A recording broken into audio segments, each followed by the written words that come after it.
দুনিয়াতে যত অদ্ভুত অদ্ভুত প্রশ্ন সব আপনি মুসা আলাহিস সাল্লামের মাথা থেকে পাবেন। বিভিন্ন বিষয়ে আল্লাহরে প্রশ্ন করতেন। সাইয়েদনা মুসা আলাহিস সাল্লাম আল্লাহরে বললেন, আল্লাহ আপনি আমার এমন একটা জিকির শিখাইয়া দেন যে জিকিরটার শব্দ আপনি আর আমি ছাড়া কেউ জানবে না।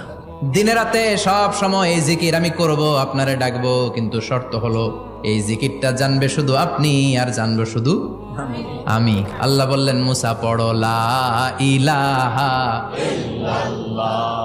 মুসা আলাইহিস সালাম কয়, মাবুদ এটা তো জাতীয় জিকির, সবাই জানে। আমি তো চাইছি এক্সেলেন্ট একটা জিকির, কারো কাছে নাই, শুধু আমি জানবো আর আমি পড়বো। আল্লাহ বললেন, মুসা এই লা ইলাহাকে যদি এক পাল্লায় রেখে দাও, তাম বিশ্ব, 7 আকাশ 7 জমিনটারে তুলে যদি তুমি আরেক পাল্লায় রেখে দাও, লা রাজাহাত কাফাতু লা ইলাহা ইল্লাল্লাহ, মুহূর্তের মধ্যে লা ইলাহার পাল্লা ভারী হয়ে যাবে। ও মুসা, তুমি যতই এক্সক্লুসিভ জিকির চাও, লা ইলাহার চেয়ে দামি জিকির আমার কাছে নাই।